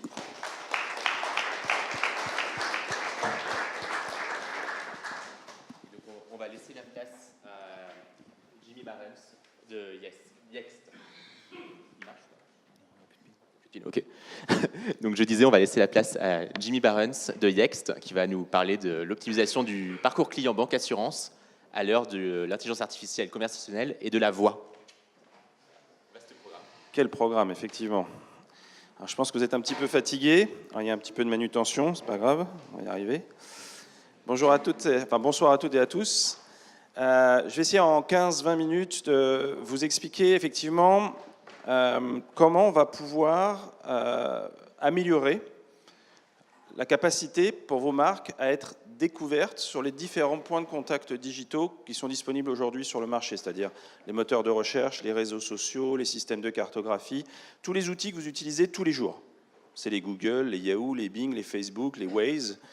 Et aujourd'hui, l'enjeu pour les banques et pour les assurances, il y en a deux principaux, c'est d'acquérir des nouveaux clients ou d'aller les piquer chez les voisins, ou alors de permettre à un client existant de peut-être découvrir des nouveaux produits ou des nouveaux services au niveau de sa banque ou de son assurance.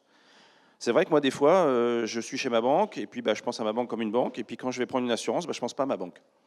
Ou inversement, quand je suis dans une assurance, je n'imagine pas qu'une assurance peut faire des choses un peu plus évoluées que l'assurance de base. Et ainsi de suite. Et j'aurais besoin du clicker. Oui, merci. Super. Et donc, ce qui est important, c'est comment vous, en tant que marque, vous industrialisez aujourd'hui le process pour vous assurer que quand moi je vais faire une recherche sur Google, sur Yahoo, sur Bing, sur Waze, sur Facebook, sur Instagram, sur Snapchat, vous allez me dire de quoi il parle? Il y a des trucs, banque assurance, Snapchat. Ben oui, mais en fait, vos clients, ils vont et ils utilisent les produits qu'ils veulent, et pas les vôtres, forcément, pour interagir avec vous et pour vous trouver. Et donc, ce qui est super important pour vous en tant que marque, ça va être de vous assurer que toutes vos données publiques et tout ce qui définit vos produits, vos services et votre marque et vos points de vente, aussi simplement qu'un nom commercial, une adresse, un numéro de téléphone, des horaires d'ouverture, est-ce qu'il y a un DAB, est-ce qu'il n'y a pas un DAB, est-ce qu'il y a des automates pour poser des chèques? Ces informations qui vous paraissent banales, simples, Je vous invite à faire un petit test pour regarder l'adresse de votre assurant, de votre banque la plus proche.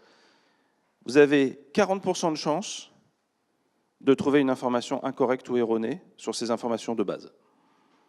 Les horaires sont incorrects parce qu'elles ont été modifiées la semaine dernière, mais ça n'a pas été remonté à Corp, puis à Corp l'a pas fait, et puis il n'a pas parlé à Jacques, qui n'a pas parlé à Paul, et puis ça n'a pas été fait. Et ce qui fait que quand moi je me pointe devant ma banque, je suis hyper frustré parce qu'elle est fermée. On a tous vécu ce genre de choses, et moi ce qu'on va vous proposer avec Yext, c'est de comprendre comment on va pouvoir vous aider, vous accompagner en tant que marque à résoudre ce problème, et à aussi exploiter l'intelligence artificielle, et tout ce qu'on va pouvoir faire aussi avec les chatbots, la voix, qui sont en fait des canaux de communication et d'interaction avec votre marque. Ça vous va? Allez, un petit quart d'heure, on fait ça. Donc, capacité à être trouvé sur tous les points de contact digitaux. Donc ça, c'est vraiment du référencement naturel, en fait, ce que je suis en train de parler, là, c'est du SEO. Motiver le client à choisir votre marque. Ah bah oui, parce qu'il ne suffit pas d'être trouvé. Encore faut-il gagner par rapport aux compétiteurs, parce que vous n'êtes pas tout seul à vendre votre produit. Il y en a plein d'autres, malheureusement, qui le vendent aussi, dis donc. Donc, il va falloir gagner la bataille par rapport aux autres. C'est-à-dire, en clair, quand il va y avoir un résultat de recherche, est-ce que je suis le 12e ou est-ce que je suis le premier? Ça change. Fluidifier son accès au point de vente, c'est un petit peu ce que je viens de vous décrire, c'est que à partir du moment où le client est intéressé, est engagé, que vous avez réussi à vraiment l'attraper, encore faut-il pas le perdre. Parce que quand on remonte le fil, des fois le poisson il s'en va. Donc il faut faire très attention sur comment je m'assure que le parcours client soit fluide entre son moment d'intérêt, son moment de découverte et son moment d'action, c'est-à-dire le fait de peut-être physiquement se rendre dans un point de vente. Ou alors de se connecter sur une appli en ligne pour pouvoir commander un nouveau compte, une nouvelle assurance. C'est la même chose en fait, que ce soit un parcours digital to digital ou digital to physique, c'est globalement le même enjeu. Alors, déjà, je pense que vous en avez tous conscience, mais aujourd'hui, et en particulier ces dernières années, il y a une explosion du nombre de points de contact digitaux. À l'instant où je vous parle, il y en a peut-être 12 qui sont en train de se créer, dont 2 qui vont disrupter 2 très gros qu'on pense indéboulonnables aujourd'hui. On n'en sait rien. Grosso modo, aujourd'hui, en tant que marketeur, il est extrêmement difficile de définir qui sont les grands acteurs du marché. Et donc, ça devient difficile de suivre le rythme. Et puis, les usages d'aujourd'hui ne sont pas forcément les usages de demain. Et donc, il vous faut des gens qui vont, eux, suivre tous ces changements pour vous et vont s'assurer que vous serez présent sur tous ces points de contact. Deuxième enjeu, et là, je voudrais tuer une légende urbaine, qui est que tout se passe sur mon site web. C'est marrant parce que ça fait rigoler dans la salle. C'est que vous devez avoir conscience que ce n'est pas vrai. Et aujourd'hui, en fait, nous, on gère 1,5 à 1,7 million de points de vente sur la planète, chez Yext. Et la stat nous dit que 73% des interactions qui amènent vers une marque ne se passent pas sur votre site web.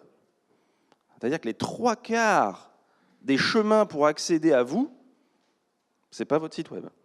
En clair, les gens ne vont pas sur votre site web, ils font de la recherche sur un produit d'assurance, une assurance auto, ou alors je veux un crédit avec un prêt à tel taux.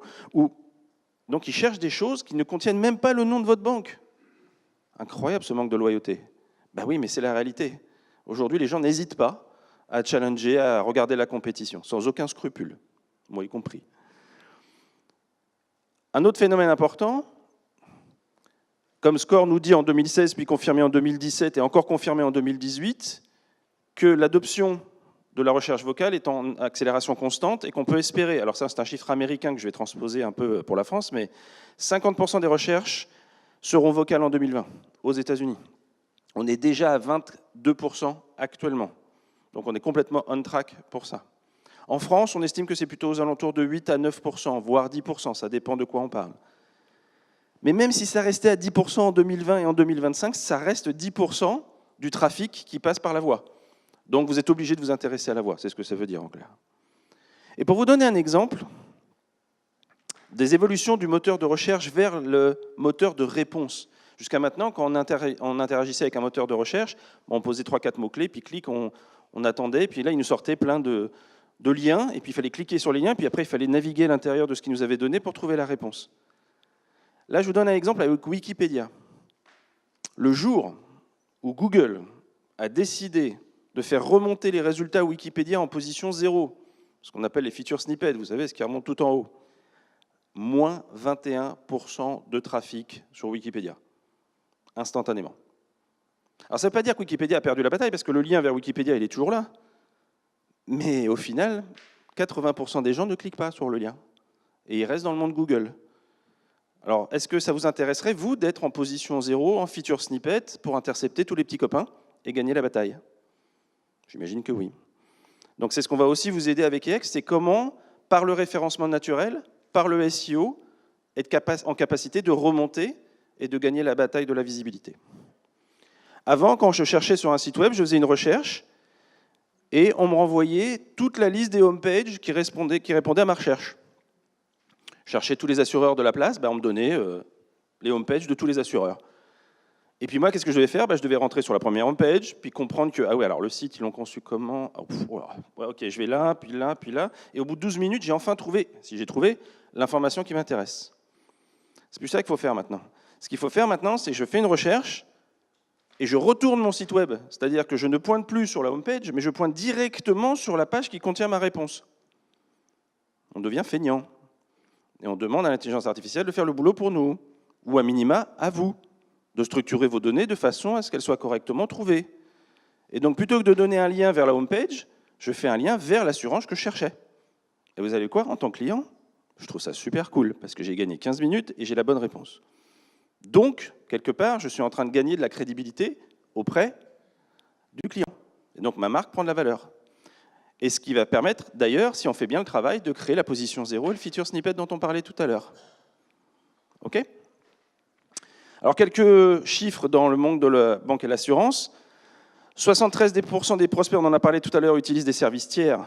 Donc, c'est autre chose que votre site web.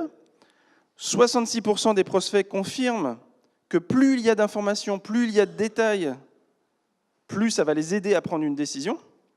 Donc ça, c'est quand même super important. C'est-à-dire on ne s'arrête pas à nom, adresse, numéro de téléphone, horaire d'ouverture pour décrire une agence. Non, non, non, non, non. On donne la liste des produits, la liste des services. On décrit, on a des détails sur chacun des produits et chacun des services. Et on s'arrange pour en faire des belles pages qui vont être bien indexées. OK ?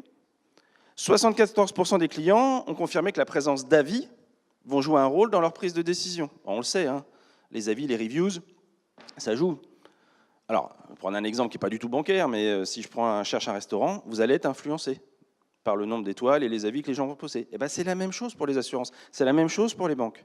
En particulier, si je viens de déménager et que je ne suis pas forcément loyal à ma banque, peut-être que je vais regarder s'il n'y a pas une banque plus sympa qui est mieux notée, parce qu'elle est peut-être super bien en Ile-de-France et complètement pourrie à Marseille, ou l'inverse. Surtout sur des banques où on a un système de banque de détail et qu'on sait qu'une agence n'est pas du tout égale à une autre agence. Là, je parle de vécu. Donc, il faut faire hyper attention. La marque ne suffit pas. OK ? Et puis, vous voyez, j'ai gardé le meilleur pour la fin.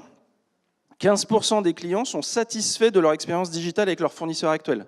C'est exactement la discussion qu'on vient d'avoir avec le panel.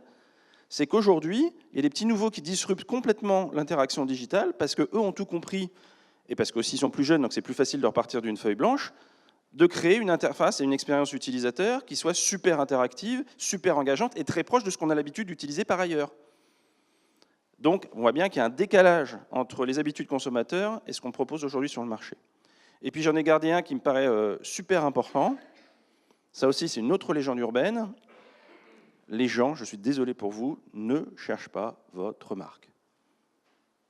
Pourtant, vous êtes super connus, hein, tout le monde connaît les Crédits Agricoles, les BNP, je vais en oublier, je m'excuse. Tout le monde. Mais vous savez quoi? Ils ne vont pas vous chercher. Ils vont chercher assurance auto, ils vont chercher demande de prêt, ils vont chercher et ainsi de suite, ou un DAB, dépose de chèque.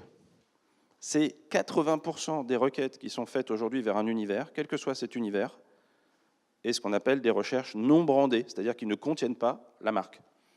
Donc il est hyper important pour vous d'enrichir votre espace sémantique pour pouvoir décrire plus largement votre activité bancaire ou assurance de façon à être trouvé directement ou indirectement par le cheminement des fois bizarre du client qui fait des requêtes des fois bizarres, mais ça, ce n'est pas votre problème. Votre problème, c'est de l'imaginer de façon à être sûr qu'il vous trouve vous et pas quelqu'un d'autre. OK ?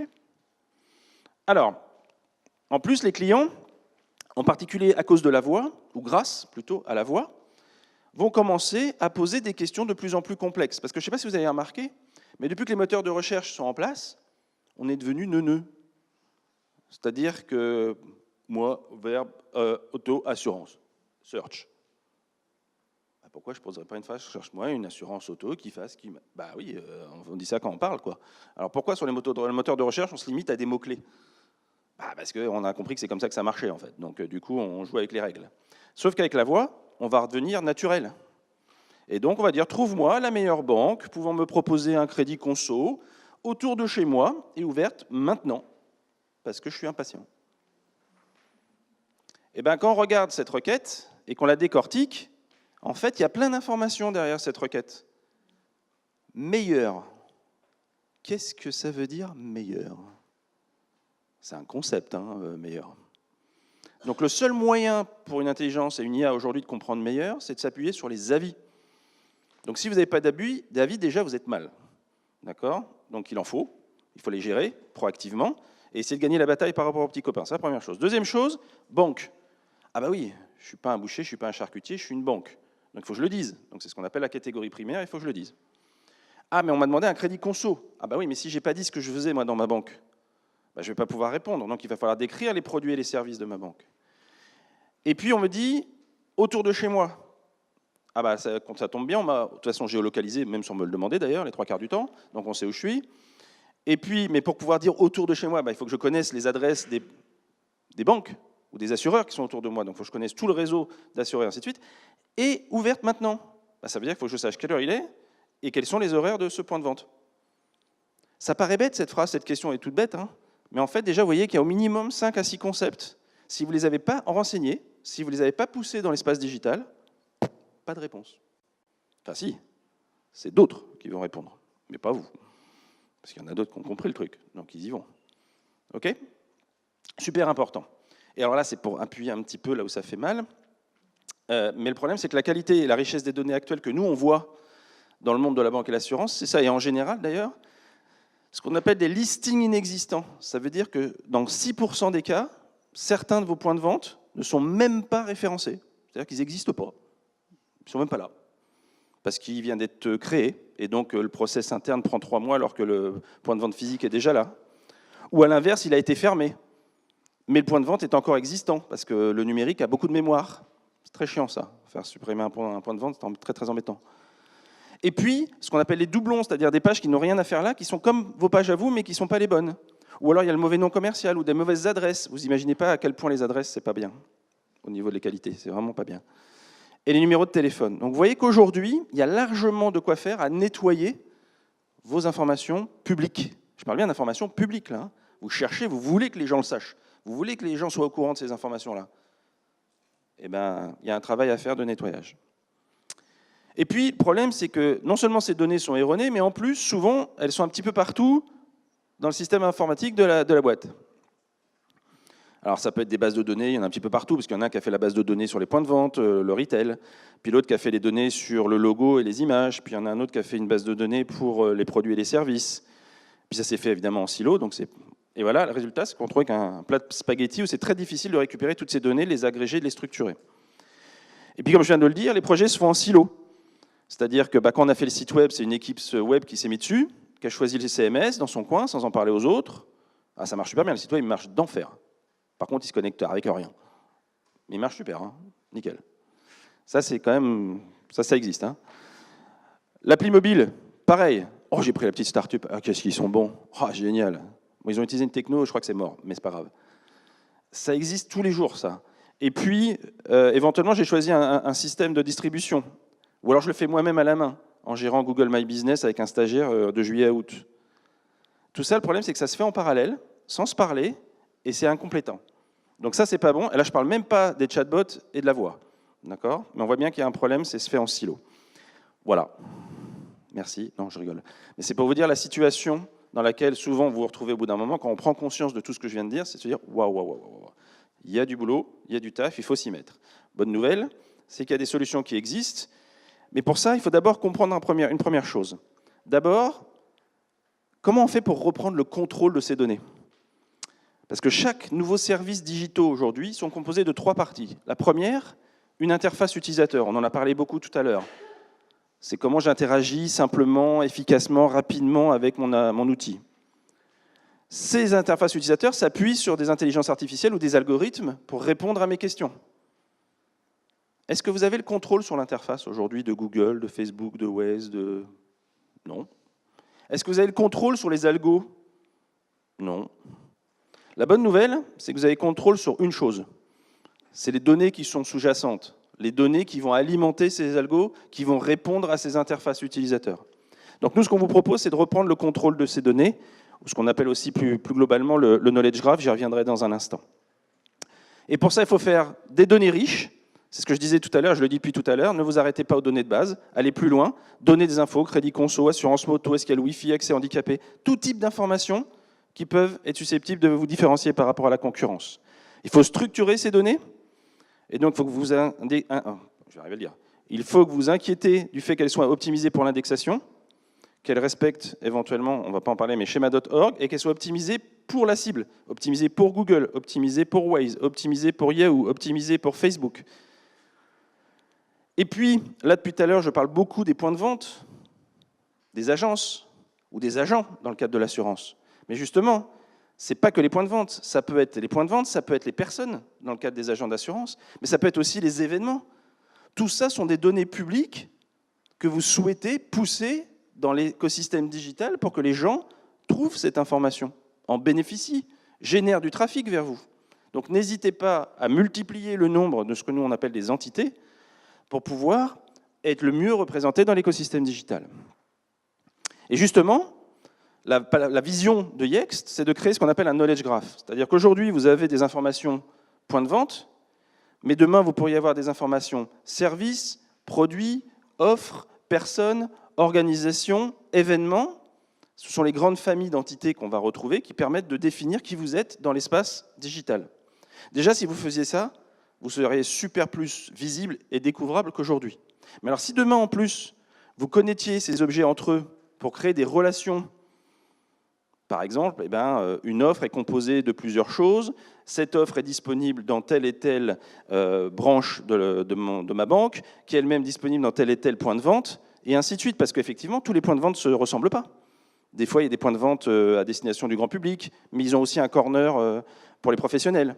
Du coup, ils ne vont pas proposer les mêmes produits que pour le grand public. Donc ça, c'est super intéressant. Et chez nous, ça s'appelle, modestement, le Yext Brain. Tout dans la tête. Et en fait, le knowledge graph, ça reprend la logique un peu neuronale qu'on a, nous, c'est-à-dire qu'on a des idées qu'on connecte entre eux. C'est exactement la même logique. Et alors, ce Yext Brain, il va me permettre justement d'alimenter et de centraliser et de contrôler les informations vers votre site web, vers votre appli mobile, vers tous les points de contact digitaux hors votre site web, Google, Facebook, Yahoo, Waze, Bing et les autres, mais aussi, c'est déjà prêt pour le chatbot, et c'est aussi déjà prêt pour le voice search. Parce que tout ça, en fait, c'est de l'information publique structurée, prête à être mangée par tous ces systèmes, qui vont vous permettre de répondre à des questions, parce que tout ça, c'est qu'un système en fait, de questions-réponses en fait, qu'on va avoir. Et tout ça, maintenant, si c'est centralisé, structuré, préparé, servi sur un plateau d'argent sur les services digitaux, automatiquement, votre visibilité va augmenter et donc vos chances d'apparaître et de gagner la compétition par rapport aux petits copains va aussi largement augmenter. Alors chez nous, on appelle ça du Digital Knowledge Management. Les Américains adorent les trucs en 3 lettres. Donc c'est vrai qu'aujourd'hui, c'est la représentation de votre connaissance numérique, c'est ça qu'on veut dire en fait. Dans le Yext Brain, c'est votre capacité à dépasser uniquement le point de vente, mais avoir une vision plus globale de votre présence et de pouvoir vraiment préparer toutes les informations publiques et imaginables que vous voulez que vos prospects et vos clients consomment au jour le jour, sans préjuger du point de contact qu'ils vont utiliser. Et sachez que, d'ailleurs, un client en moyenne n'utilise pas qu'un seul point de contact pour interagir avec vous. Sur la même demande, il va utiliser entre 4 et 6 points de contact différents. Il va commencer chez lui à faire du Google, puis après, il va aller au bureau, il aura un autre ordinateur, peut-être un autre browser, il va peut-être passer par Facebook, et puis quand il rentre dans la voiture, il va lancer Waze pour aller sur le point de vente, et ainsi de suite. Puis il va regarder les avis sur Yelp pour Foursquare. Donc, vous voyez, il faut faire très attention, il faut être consistant aussi sur tout l'écosystème. Alors, très rapidement, ce qu'on est capable de faire pour vous, c'est de prendre en charge toute la réalisation des stores locators et des pages magasins, des pages assureurs, directement à partir de cette source de données centralisée dont on parlait tout à l'heure. Oups, j'ai été un peu trop rapide. Voilà, hop. Deuxième point, on va être capable directement sur tous les points de contact digitaux. Vous voyez, là, il y en a 135 sur l'écran. Il s'en rajoute 1 ou 2 en permanence. Et il y en a 1 ou 2 qui meurent aussi en permanence. Mais ça, pour vous, en tant que marketeur, c'est plus gérable. Donc nous, on le gère pour vous. Le dernier qu'on vient de signer, pour vous donner un exemple, c'est Amazon Alexa. Pourquoi Amazon Alexa ? Parce que c'était le seul et dernier moteur de recherche vocale qui n'avait pas de moteur de recherche sous-jacent. Parce que quand je parle de Google Home ou de Google Assistant, ils ont Google pour leur fournir la réponse. Quand je parle de Microsoft Cortana, ils ont Bing pour fournir la réponse. Quand je parle d'Apple Siri, ils ont Apple Plan pour fournir la réponse. Amazon, ils ont quoi ? Ils n'avaient rien. Et en fait, ils avaient sous-traité à Bing la capacité de répondre jusqu'à maintenant. Mais là, ils ont coupé le lien avec Bing. Et donc maintenant, ils ont besoin de leur propre base de données. C'est pour ça qu'on vient de signer avec Amazon Alexa.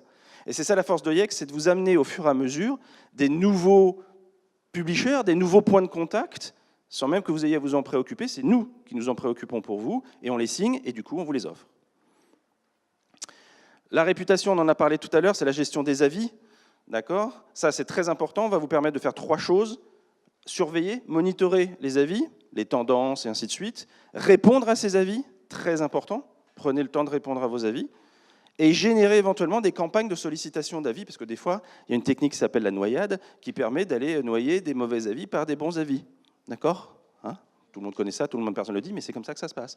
Donc, voilà, on peut en faire. Alors, ça marche que sur vos avis first party, c'est-à-dire les avis qui vous appartiennent. Ça ne marche pas, évidemment, cette technique avec Google, Facebook et les autres, puisque là, ils ont un contrôle total, évidemment, sur ces avis.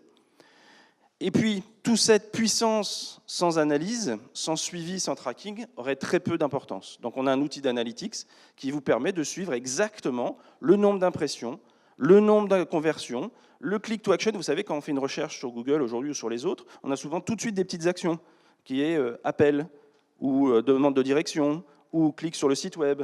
Tout ça, ce sont ce qu'on appelle des call to action, donc des choses qui incitent le client à aller plus loin dans sa relation avec la marque. On est capable de traquer tous ces événements-là pour vous. On est capable de créer des tableaux de bord personnalisés, et ainsi de suite. Voilà la plateforme dans sa globalité. Donc je ne reviens pas dessus, vous voyez un petit peu tout le détail. Et puis bien sûr, on va utiliser toutes les informations qui viennent de votre système d'information, celles qui sont pertinentes, celles qui sont publiques, pour pouvoir automatiquement centraliser, structurer et vous donner à nouveau le contrôle sur vos données publiques pour maximiser vos chances d'être découvert et de gagner la compétition. Donc 6 verbes à retenir. Le Digital Knowledge Management, c'est le contrôle, donc reprendre le contrôle de vos données publiques. C'est structurer ces informations et les préparer de façon à ce qu'elles soient le mieux digérées possible par les moteurs de recherche, les réseaux sociaux, les systèmes de cartographie et les autres. Surveiller ce qui se passe à propos de vous, c'est les avis dont on parlait tout à l'heure, d'accord ? Centraliser cette information, parce que malheureusement, si c'est disséminé, vous risquez d'avoir sur votre site web une information A et sur les réseaux sociaux une information B. Et ça, c'est pas bon du tout en termes de consistance. La diffusion, on l'a vu, tout azimut, et l'analyse, parce qu'évidemment, tout ça, sans tracking et sans gestion de la performance, ça a peu d'intérêt. Voilà ce que je voulais partager avec vous ce soir. Je ne sais pas si j'ai fait 15, j'ai l'impression que j'ai débordé, mais bon, on ne m'a pas arrêté, donc Merci beaucoup, on peut l'applaudir. Merci Vincent. Merci Jimmy.